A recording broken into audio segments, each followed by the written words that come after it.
Hey guys, how's it going? Hope you're doing well. My name is Crown, and today I'm going to read you some very interesting stories that I hope that you're gonna love. And now, without further ado, let's go!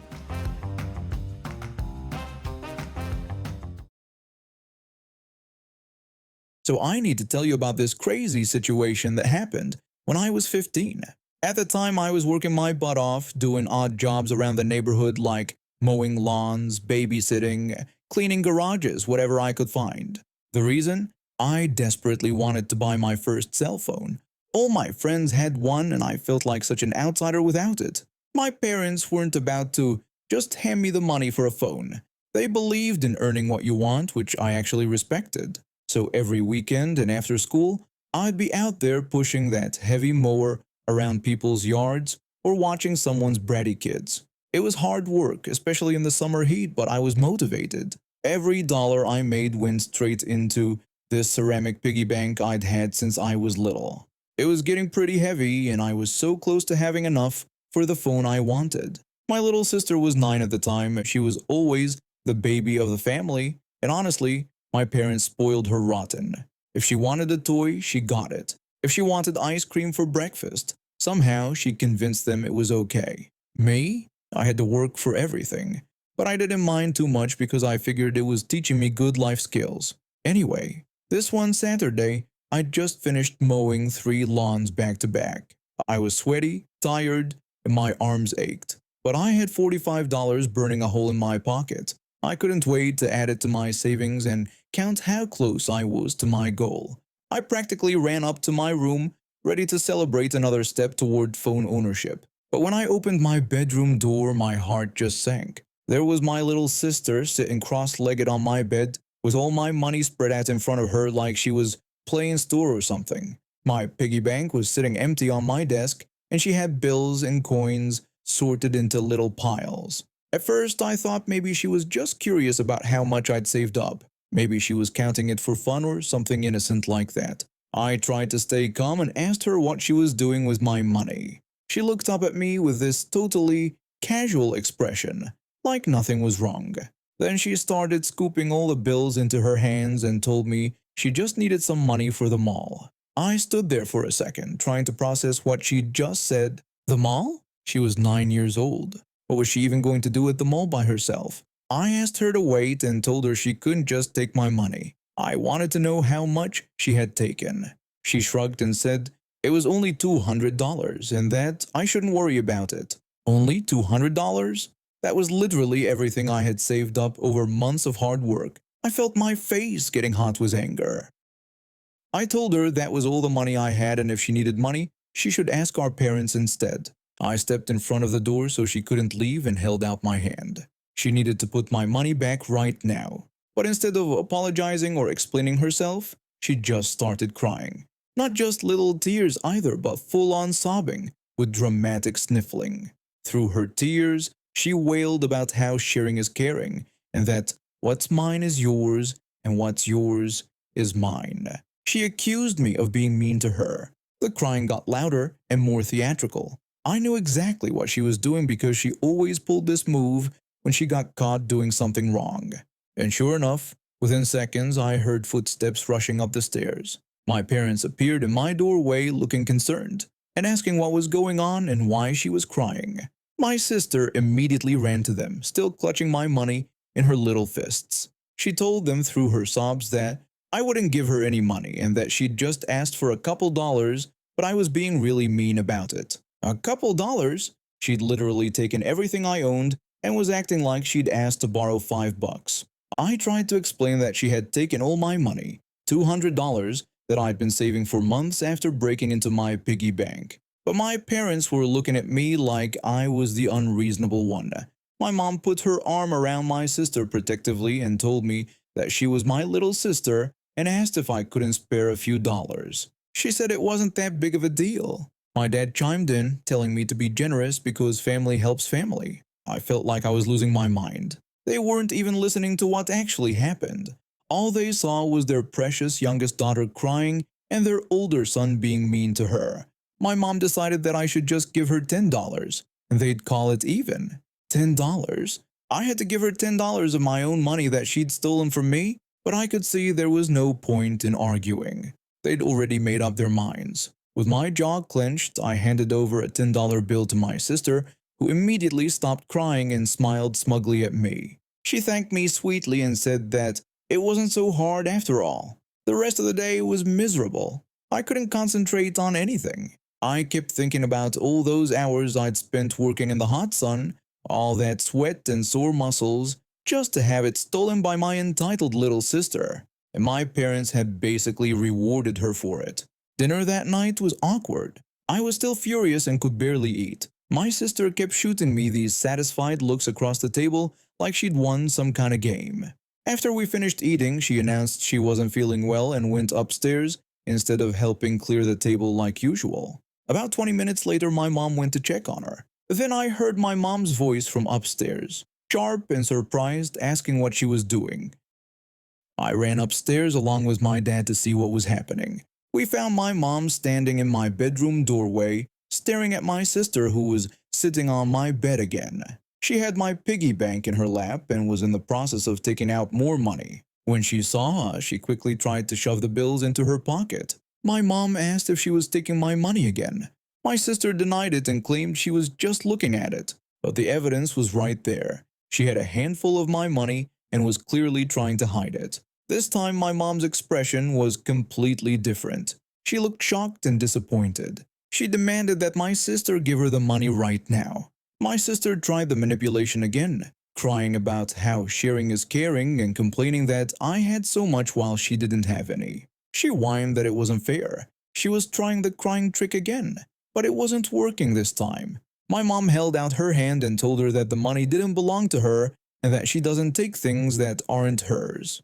She ordered her to give it back immediately. My sister reluctantly handed over the money she'd been trying to steal. My mom counted it and then turned to me, apologizing and giving me back all my money, including the $10 from earlier. My dad told my sister she was grounded for a week with no television, no friends over, and no special treats. He explained that what she did was stealing. She clearly hadn't expected to face any real punishment. She protested that it wasn't fair and argued that brothers and sisters are supposed to share everything. She demanded to know why I got to keep all that money to myself. My mom explained that it was because I had earned it. She told my sister that if she wanted spending money, she could ask them politely or find age-appropriate ways to earn it herself. She made it clear that taking other people's belongings was not acceptable. The next few days were pretty tense around the house. My sister kept giving me dirty looks and complaining about how unfair everything was. She tried a couple more times to guilt my parents into giving her money by complaining about how much I had versus how little she had, but they weren't buying it anymore. I also noticed she kept eyeing my room suspiciously, like she was planning another raid on my savings. So I moved my piggy bank to a different hiding spot and started keeping my bedroom door locked when I wasn't home. About a week later, she tried one more time. I came home from babysitting to find her in my room again, searching through my desk drawers. This time I didn't even need to call my parents. I just stood in the doorway with my arms crossed and asked if she was really doing this again. She looked up with this defiant expression, like she had every right to be going through my stuff. She complained that she couldn't find where I'd hidden my money and said that wasn't fair. I told her what wasn't fair was her thinking she could steal from me whenever she wanted, and I ordered her to get out of my room. She threatened to tell our parents that I was being mean to her again. I told her to go ahead and explain to them that she was in my room trying to steal my money for the third time. She walked out of my room in a huff, but she didn't go tattle to our parents like she threatened. I think even she knew she was in the wrong at that point. Over the next few weeks, every time my sister wanted something, she had to go through the proper channels of asking our parents and accepting whatever answer they gave her. She couldn't just help herself to my earnings anymore, and you know what? She didn't like it one bit. A couple months later, I finally had enough saved up to buy my phone. When I came home with it, my sister looked at it with obvious envy and asked why I got a phone and she didn't. I explained that it was because I had worked for it and saved up my own money. She grumbled that it still wasn't fair, but this time my parents backed me up completely. My dad told her that if she wanted something special like that, she'd need to find ways to earn money like I did. He suggested she could help with extra chores around the house. I'm a plumber, and my wife teaches elementary school. We got 3 kids and live in one of those neighborhoods where everything has to look perfect. You know the type: matching mailboxes, manicured lawns, and a homeowners association that acts like they own everyone's soul. My dad, he's 72 and has always been this tough guy who never asked for help from anyone. He raised me and my sister mostly on his own after mom passed when I was 12. The man worked 2 jobs just to keep us fed and housed. So when his doctor said he needed hip replacement surgery, I knew he was in more pain than he was letting on. The surgery went well, but recovery was going to take months. Dad lived alone in his little apartment across town, and there was no way he could manage the stairs or take care of himself properly. When I suggested he come stay with us, he fought me on it for weeks. Dad insisted he wasn't some invalid who needed babysitting. I told him nobody was calling him an invalid and that he just needed help for a while. He kept saying he'd been taking care of himself for decades. My wife chimed in, explaining that we wanted him there and that the kids had been asking when Grandpa was coming to visit. It took our youngest, who's only 6, to finally convince him. She called him up and told him she needed help with a puzzle that was too hard for Mom and Dad. That got him. So we set up the spare room, moved out all the junk we've been storing in there, and got everything ready. The day he arrived, you'd think we were welcoming home a war hero. The kids were glued to the window waiting for the medical transport van to pull up. Those first few days were actually really nice. Dad was still pretty weak, but he was trying to stay positive.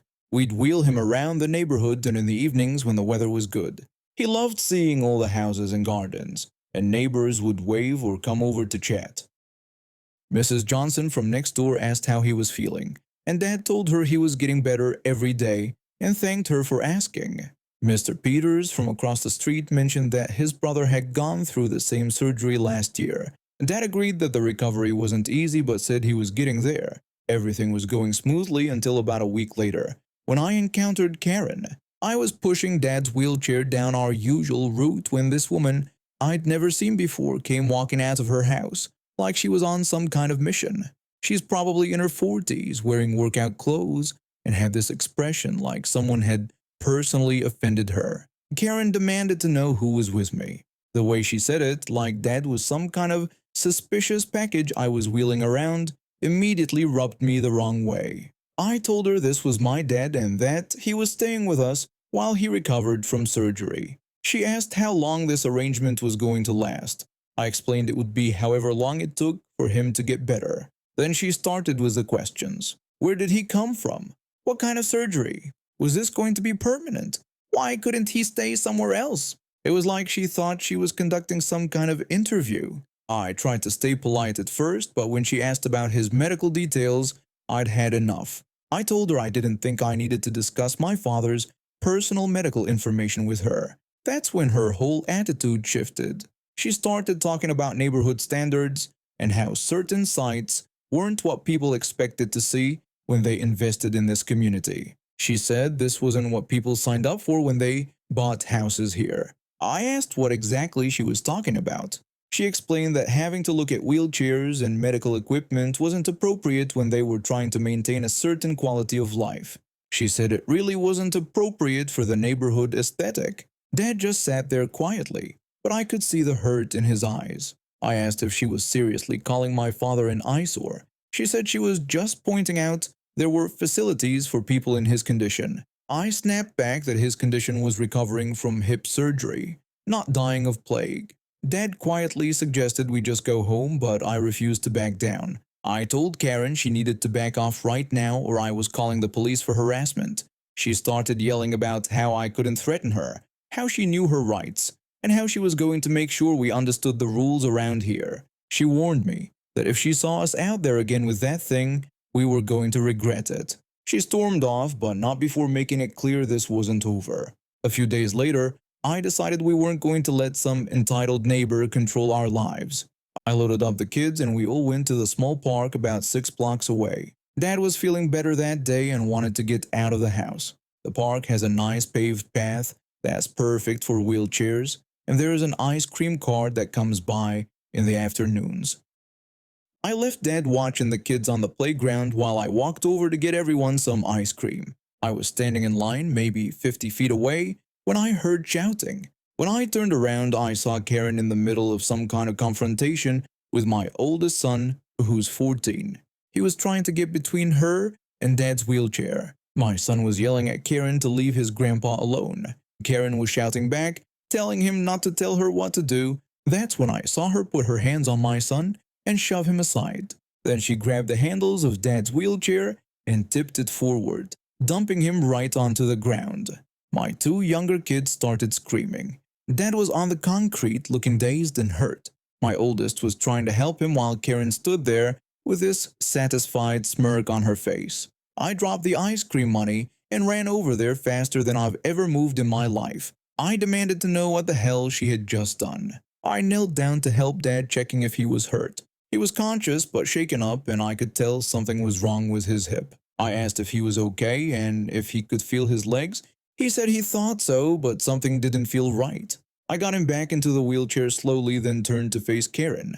I asked if she had just pushed my father out of his wheelchair. She told me that she had said she'd make me regret it, and maybe now I'd listen. Before I could even think about it, my fist connected with her face. The sound was like hitting a baseball with a wooden bat. She went down immediately, and I saw at least one tooth go flying. Karen hit the ground hard and started wailing like a siren. Blood was coming from her mouth, and she was holding her face, looking absolutely shocked that I'd actually hit her. She screamed that I had hit her, and that I couldn't do that to her. I told her she had assaulted my father and put her hands on my kid. She kept wailing that she was calling the police and was going to sue me for everything I had. My son mentioned that someone was already calling 911. A teenager with a skateboard came over to us and told me he had gotten that whole thing on video. He said that she had definitely pushed the old guy first. When the police arrived, Karen immediately started her victim act. She was crying and carrying on about how I'd attacked her without any reason, how she was just trying to have a conversation. When I flew into a rage, she told the officer I was violent and had just punched her in the face for no reason. The officer asked if that was what happened. I told him absolutely not, explaining that she had physically assaulted my father and my son before I ever touched her. The officer looked skeptical until the teenager with the skateboard stepped forward. He told the officer he had recorded the whole thing on his phone, showing that she had pushed the old man out of his wheelchair and shoved the kids when he tried to stop her. The officer watched the video, and his expression completely changed. You could see the exact moment he realized Karen was lying through her broken teeth. He told Karen that she was under arrest for assault and battery. Karen protested, insisting that I was the one who hit her. The officer explained that this was after she had assaulted a disabled elderly man and a minor, then read her rights to her. They put her in handcuffs while she screamed about lawyers and lawsuits and how this was all a mistake. The whole scene was both satisfying and terrifying at the same time. After they took Karen away, I knew we needed to get Dad to the hospital. The fall had been hard and he was complaining about pain in his hip area. The emergency room confirmed my worst fears. The impact had displaced his hip implant and he was going to need another surgery. Dad blamed himself, saying this was all his fault and that he should have just stayed home. I told him not to dare blame himself for that psychopath's behavior. My wife assured him we were going to get through this together, just like we always do. The surgery went well, but it meant starting the recovery process all over again. Dad was discouraged, but the rest of us were just grateful he wasn't hurt worse. Karen was charged with assault and battery against both Dad and my son, plus assault on a vulnerable adult, which carried extra penalties. Her lawyer tried to argue that she was defending herself, but the video evidence made that impossible. The prosecutor explained to us that because Dad was elderly and disabled, and because she'd also put her hands on a minor, they were treating it as a serious felony case. He told us that people like Karen think they can intimidate others without any problems, and they were going to make sure she understood she was wrong. Karen ended up pleading guilty to avoid a trial and got sentenced to 8 years in prison. 8 years for being so entitled that she thought she could assault an old man in a wheelchair. It took Dad almost 2 years to fully recover from that second surgery, but he did it.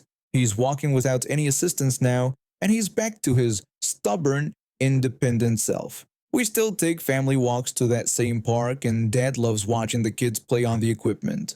The whole experience taught us that there are people in this world who think their comfort and preferences matter more than other people's basic human dignity. But it also showed us that most people are decent, and when push comes to shove, they'll stand up for what's right. Dad never talks about that day, but I know it affected him.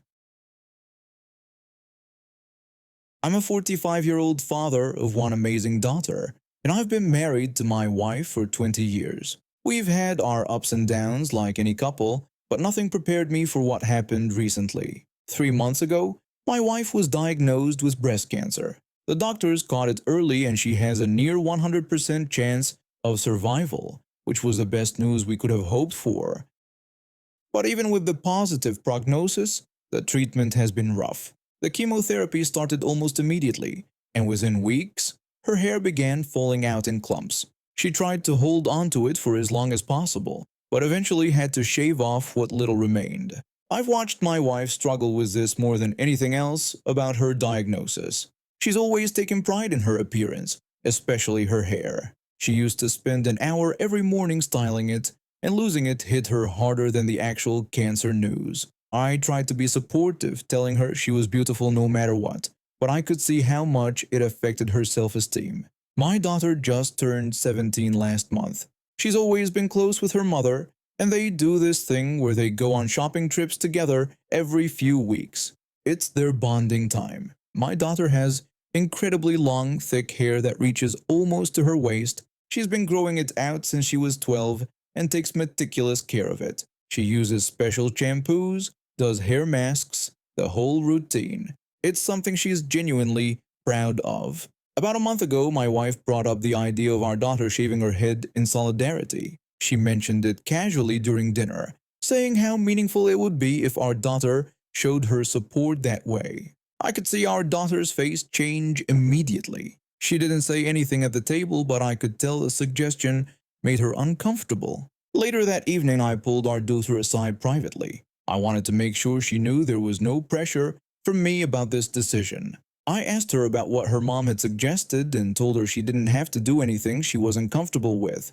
She admitted she knew that but felt bad saying no. I explained that she shouldn't feel bad about making choices about her own body and that her hair was important to her. She agreed, saying she'd been growing it for 5 years and really didn't want to cut it. I told her not to worry about it and that I'd handle her mom if she brought it up again. She thanked me and said she wished there were other ways to show she supported her mother. My wife didn't mention it again for a couple of weeks, and I assumed she'd dropped the idea. My daughter continued doing little things to show support. She'd sit with her mom during treatment sessions, help around the house more, and even started researching headscarves and wigs online. Then yesterday happened. My wife and daughter went on one of their usual shopping trips. They left around noon, and I expected them back by evening. When they walked through the door around 6 p.m., I nearly dropped the plate I was holding. My daughter's beautiful long hair was gone.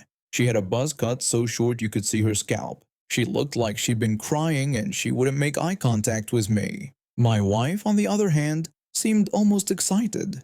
She enthusiastically pointed out what our daughter had done and asked if I thought it was amazing. She said our daughter had wanted to show her support this way. I looked at my daughter and she just nodded weakly before disappearing upstairs to her room. Something felt very wrong about the whole situation.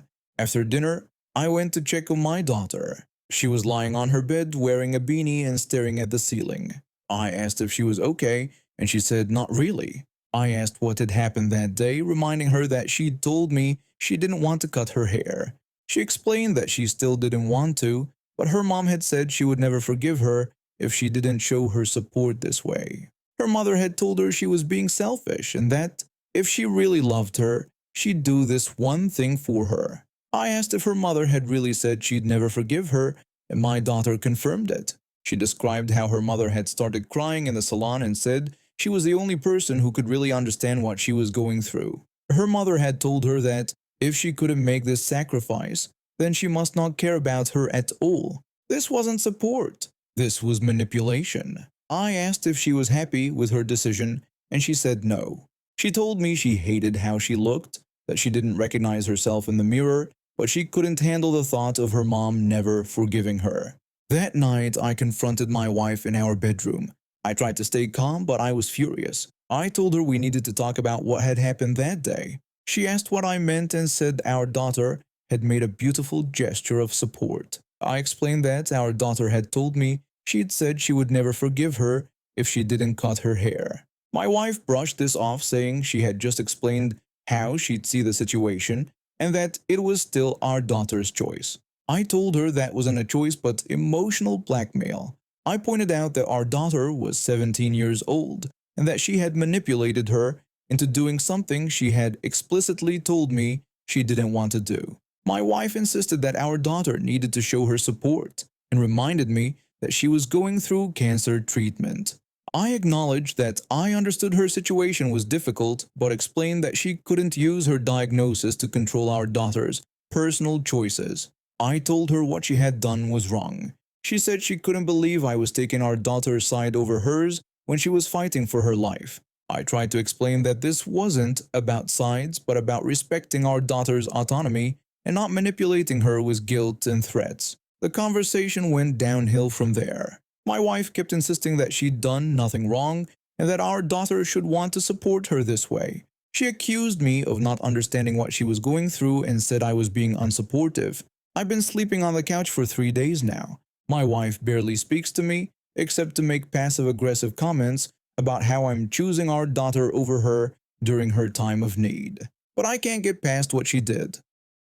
Using her cancer diagnosis to emotionally manipulate our teenager into making a decision she didn't want to make feels unforgivable to me. Our daughter has been wearing hats and beanies constantly. She's barely spoken to her mother since the incident. Yesterday I found her crying in the bathroom, running her hands over her buzz cut. She said she felt so stupid and asked why she had let her mother talk her into this. I told her she wasn't stupid and that she'd been put in an impossible situation by someone who should have protected her. She said she just wanted to make her mother happy, but now she felt like she'd lost part of herself. This behavior isn't completely new. I'm starting to realize that my wife has used guilt and manipulation tactics before, but they were more subtle. This cancer diagnosis seems to have given her license to be more extreme about it. Last night, my wife tried a different approach. She came to the living room where I was sleeping and started crying. She said she couldn't believe I was abandoning her